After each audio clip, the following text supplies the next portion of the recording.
صلو علی الحبیب صلی اللہ علی محمد۔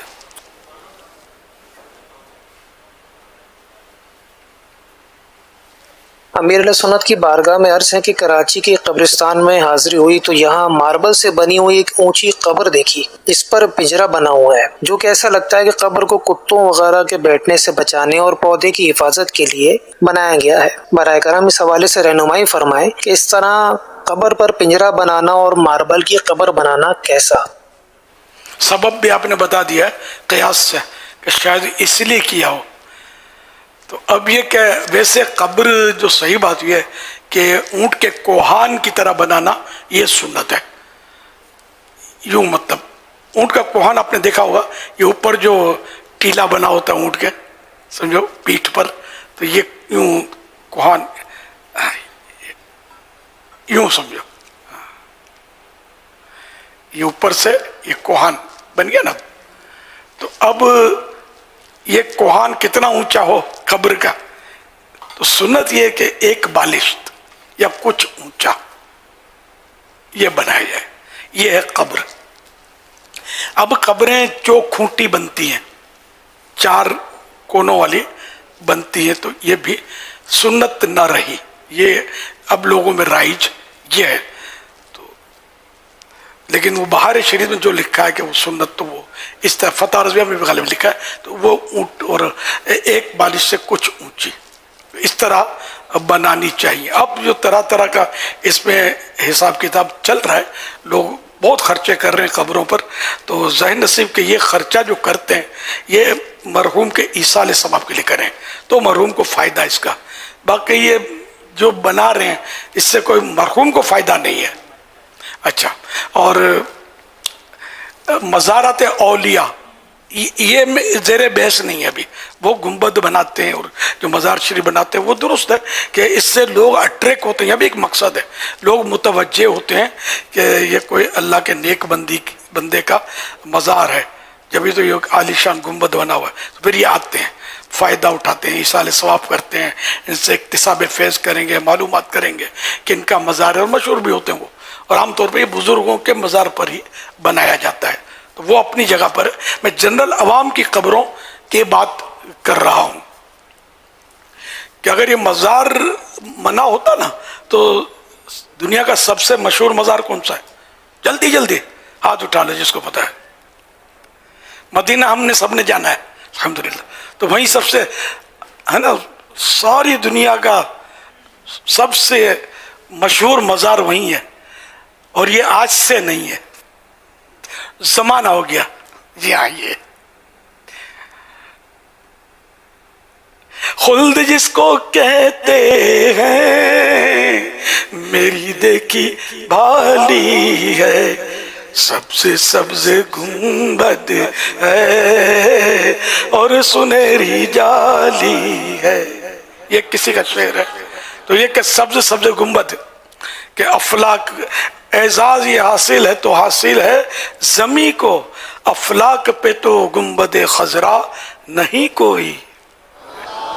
یہ زیارت جو ہو رہی ہے دنیا کے سب سے مشہور مزار کی، تو نعوذ باللہ اگر مزار بنانا غلط ہوتا تو آخر کوئی سینس بھی تو ہے نا، تو صدیاں گزر گئیں، کسی نے اس کے مخالفت کیوں نہیں کی؟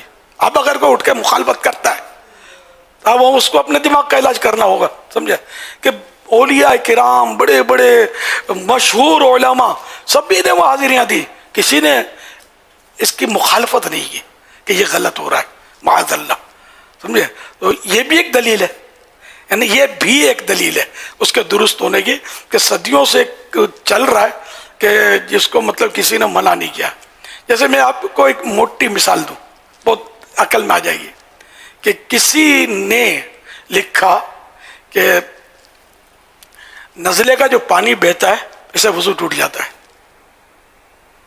تو اعلیٰ حضرت رحمۃ اللہ نے اس کا رد فرمایا کہ وہ تو ہمیشہ سے نزلے تو ہوتے رہے، تاکہ کوئی تو منع کرتا کہ نزلے سے وضو ٹوٹ جاتا ہے، بڑے بڑے علماء فقہاء کرام گزرے، یا کسی کو نزلہ ہوا ہی نہیں، یا کسی کو نزلے کا پتہ ہی نہیں چلا، تو آخر کسی نے نہیں لکھا، آخر ان صاحب نے کیسے کہہ دیا کہ نزلے سے وضو ٹوٹ جاتا ہے؟ یہ میں اپنی موٹی مثال آپ کو فقہی مسئلے سے عرض کی.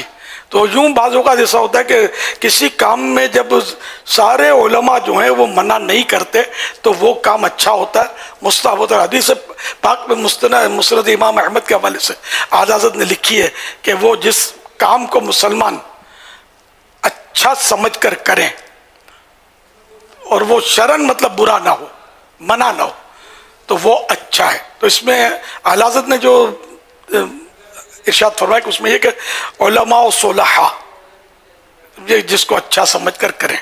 تو اب یہ کہ بے شک صحابہ کرام کے دور میں سبز گنبد نہیں تھا، سبز رنگ تو صدیوں کے بعد آیا، گنبد شریف بھی صحابہ کے دور میں نہیں تھا، یہ بعد میں کچھ 100 سال کے بعد غالباً ہے نا، کچھ یہ ساری تاریخ اس میں لکھی ہے اپنے فیضان رمضان میں. تو ابھی بھی پچھلے دن رسالہ بھی اس کا تھا، اس میں بھی لکھی ہے. تو یہ بعد میں گنبد بنایا گیا، جنہوں نے بنایا اللہ ان کو سلامت رکھے، یہ اچھے کام کا اضافہ کیا. تو پھر یہ کہ اس کا کلر مختلف دور میں چینج ہوا.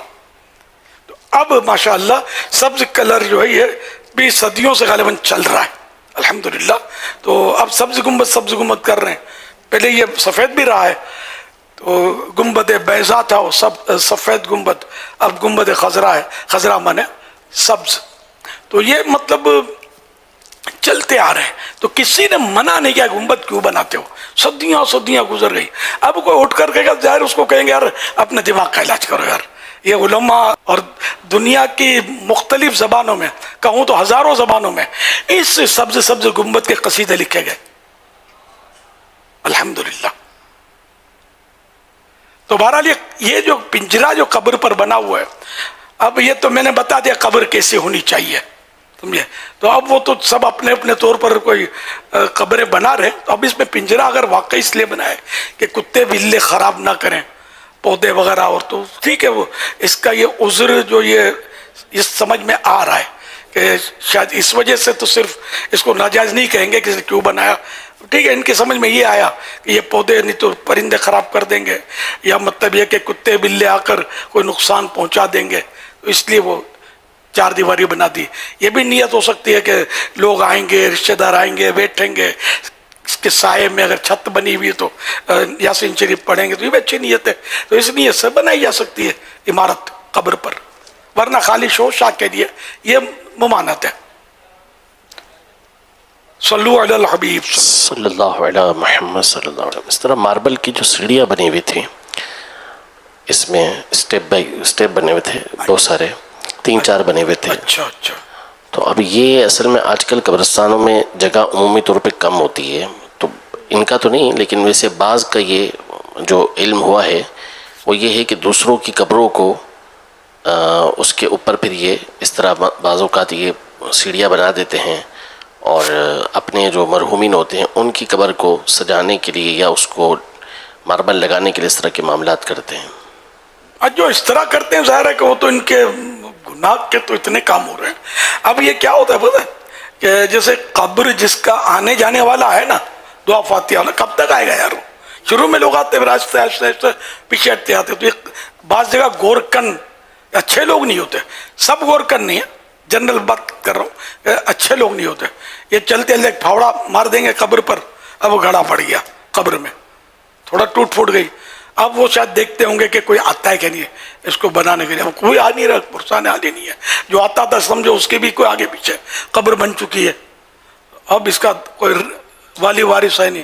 پھر وہ توڑ پھوڑ کے اپنے حساب سے اس کو ترکیب بنا لیتے ہیں.